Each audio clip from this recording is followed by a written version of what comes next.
Sahabatku, kembali lagi ke channel saya. Di video kali ini saya akan membahaskan alur cerita film yang berjudul Dawn of the Planet of the Apes. Oke, sebelum nonton filmnya jangan lupa like, komen, dan subscribe ya teman-teman. Dan langsung saja kita ke alur cerita filmnya. Yang menceritakan tentang manusia di bumi mengalami kepunahan akibat adanya virus simian yang menyebar sebagai akibat percobaan dari laboratorium sebuah perusahaan bernama Genesis. Beberapa manusia yang bertahan hidup berkumpul dan bersatu membentuk komunitas itu. Dalam menghadapi bencana itu, komunitas itu dipimpin oleh Dervius yang berusaha melakukan kontak dengan dunia luar melalui siaran radio. Masalah yang dihadapi oleh komunitas itu adalah terbatasnya pasukan listrik dan hanya tersisa untuk beberapa hari lagi.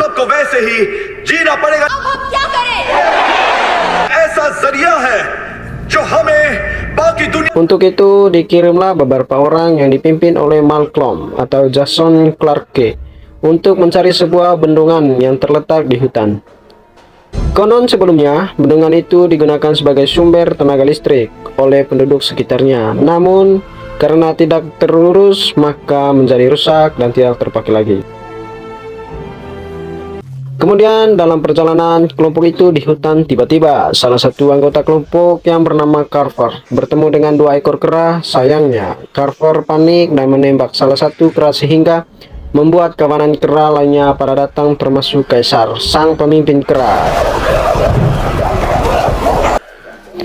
Nyaris terjadi perkelahian antara manusia dan kera, namun untunglah Malcolm mampu meyakinkan Kaisar bahwa kedatangannya bukan untuk berperang, sehingga berhasil kembali pulang.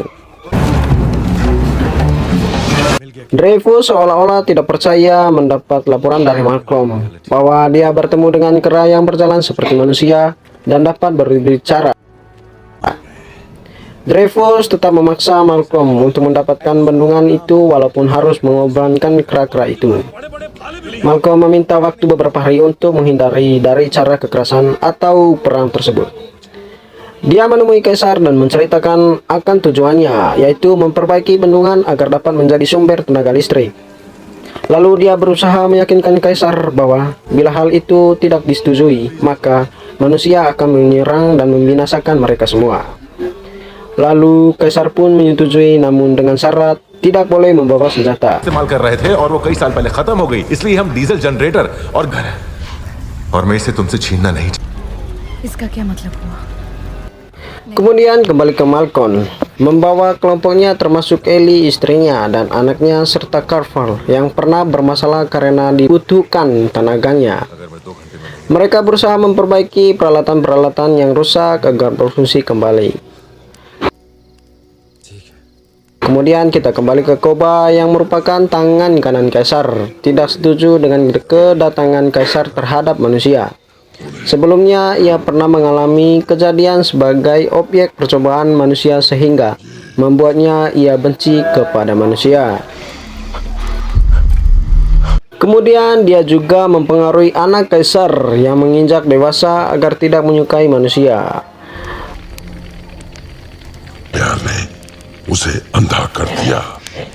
Kemudian dia diam-diam dan kelompoknya pergi ke tempat komunitas manusia dan mengambil senjata serta membunuh penjaga yang ada di sana.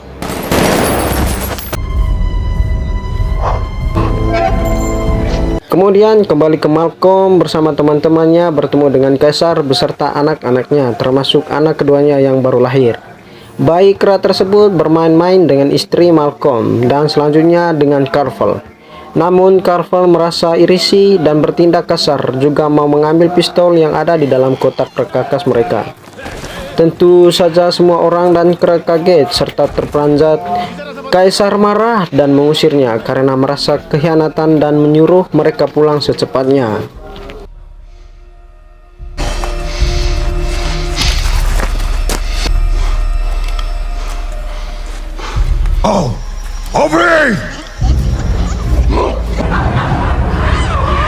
Kemudian Malcolm dan Ellie berusaha menemui Kaisar di rumahnya untuk minta maaf atas kejadian sebelumnya.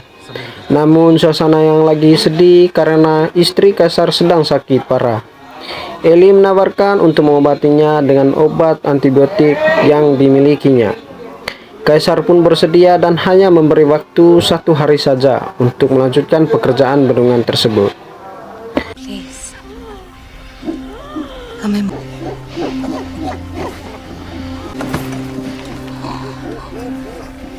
शायद थोड़ा और वक्त लगे। एक दिन Kemudian Malcolm memutuskan untuk mengisolasi Carver di dalam mobil yang letaknya agak jauh agar tidak mengganggu dan memprovokasi lagi.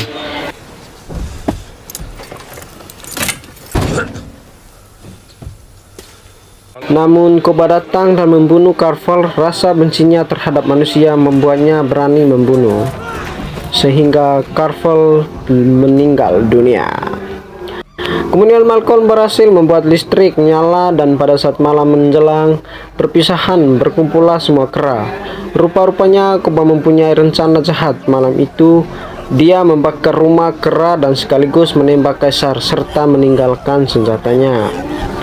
Kaisar melihat sendiri bahwa yang melakukan adalah Koba, bukan manusia. Anak Kaisar menemukan senjata itu dan Koba menghasut bahwa manusia yang melakukan itu dan harus membalasnya dengan menyerbu komunitas di kota. Malcolm dan keluarganya lari menyelamatkan diri dari kejaran para kera yang lagi murka. Kemudian Koba memimpin pasukan kera menyerang manusia di kota dan timbullah banyak korban baik kera maupun manusia.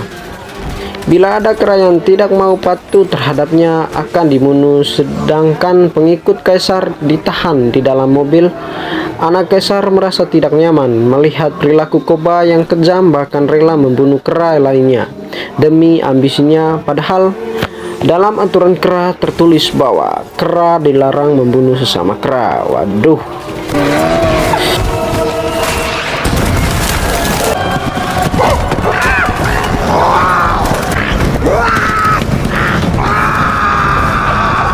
Kemudian kita dilanjutkan dalam perlariannya. Malcolm menemukan Kaisar yang tertembak, namun ternyata dia masih hidup walaupun luka parah.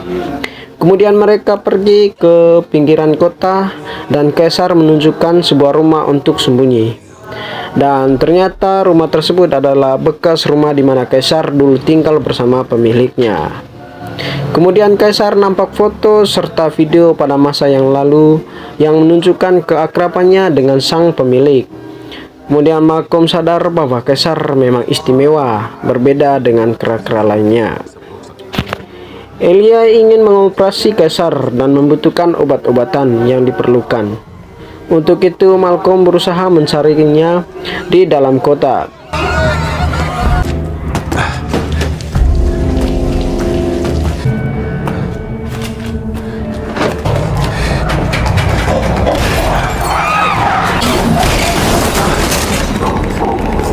Kemudian tak disangka dia bertemu dengan anak Kaisar dan memberitahunya bahwa Kaisar masih hidup. Mereka pun bergegas kembali ke rumah. Anak Kaisar menceritakan apa yang telah diceritakan kepada Kaisar. Sebaliknya Kaisar memberitahu bahwa yang menembaknya adalah Koba.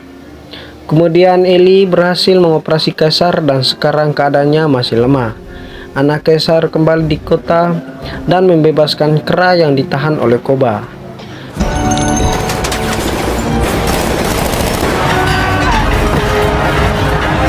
Kemudian mereka kembali menemui Kaisar dan merencanakan untuk menantang Koba. Kemudian Malcolm membantu mencari jalan melalui rel bawah tanah menuju sebuah menara tinggi yang dikuasai oleh Koba. मैं वहां आ रहा हूं गोली मत चलाना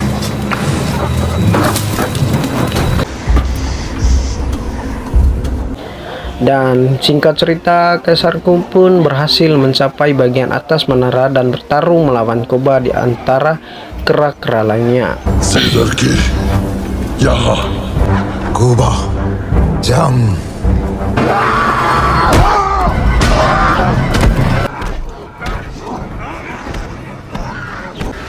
Dalam aturan kera, barang siapa yang kuat dan menang maka dia akan menjadi pemimpin kera.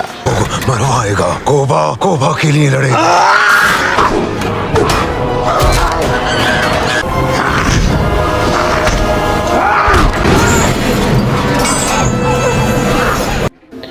Di lain pihak, Dreyfus dan kawannya ingin meledakkan menara itu karena ingin membinasakan pasukan Kra.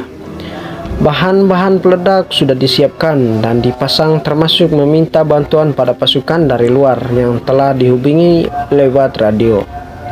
Kemudian Malko tidak setuju akan hal itu dan menodongkan senjata agar membatalkan rencana itu. Tapi tiba-tiba Dreyfus menekan tombol peledak dan meledakkanlah menara tersebut porak-poranda.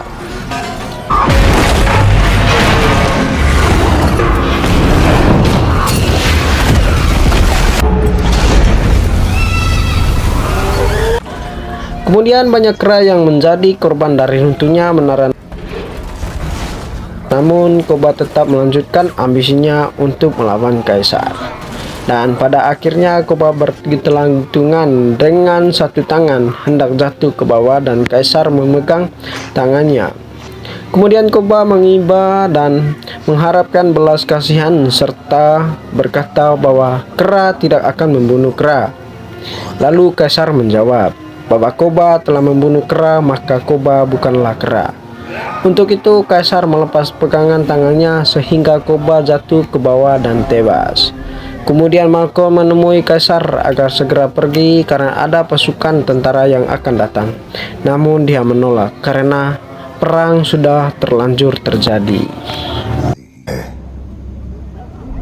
वानरों ने तुम यहाँ से जा। Singkat cerita, film pun tamat.